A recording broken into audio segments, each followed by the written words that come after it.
நம்ம தம்பிங்க இருந்தாங்கல்ல பாத்தீங்களா, அதுல வந்து நேற்று வந்து ஒண்ணு நம்ம பேசியிருக்கோம் கார்ல, அது நான் அதை கூட ஆட் பண்றேன். ஜெஃப்ரியோட சோகம் மூஞ்சில தெரியுது பாரு, அந்த குரூப் ட்ரெஸ் அடிக்காத, அதாவது ஆக்சுவலா சோகம் இருக்கதானே செய்யும். ஸோ அவங்களுக்கு வந்து பாத்தீங்கன்னா குரூப் ஷர்ட் போடணும்னு வந்து ரொம்ப ஆசை, என்னை கேட்டுக்கிட்டே இருந்தானுங்க. நான் சரி போடுவோம் அப்படின்னு சொன்னா அப்புறம் நானும் மறந்துட்டேன். அப்புறம் சரி அதை நம்ம குரூப் ஷர்ட்டா ரெடி பண்ணி அவங்களுக்கு சர்ப்ரைஸ் பண்ணலாம் அப்படின்னு சொல்லி ஒரு குரூப் ஷர்ட் ரெடி பண்ணியாச்சு நம்ம ஆக்சுவலா நம்ம ஷாப்ல இருந்து. ஆனா உங்களுக்கு இன்னவரை யாருக்குமே தெரியாது.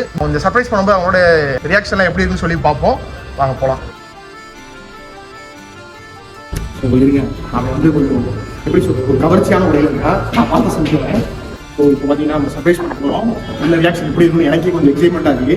என்னைக்குமே பார்த்தீங்கன்னா நம்மளை யாராவது சர்ப்ரைஸ் பண்ணுறதை விட நம்ம யாராவது சர்ப்ரைஸ் பண்ணும்போது அந்த சந்தோஷம் வந்து அதிகமாக இருக்கும். சர்ப்ரைஸ் என்ன தெரியுமா, நீங்க சொன்னதுதான் சரியா.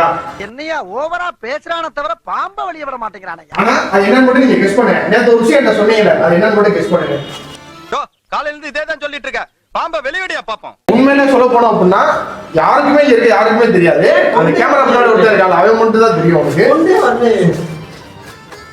உங்களுக்கு 1 2 3 சொல்லுடா. என்னனே நிஜமாவே இந்தாங்க 3 இந்த 4 சுற்றி நின்று ஊரே பார்க்க களம் காண்பான். சோ இந்த சர்ப்ரைஸ் எப்படி இருந்துச்சு? எதிர்பார்க்கவே இல்லை. இதை வந்து நாங்க வந்து இதை காப்பாத்துறதுக்கு ரொம்ப கஷ்டப்பட்டோம் உண்மையிலேயே. ஆனா நிறைவேறிடுச்சு. சோ இந்தாங்க நீங்க கேட்ட மாதிரி போட்டு நல்லா இருப்படா போடா, உன்னெல்லாம் ஒண்ணும் பண்ண முடியாது.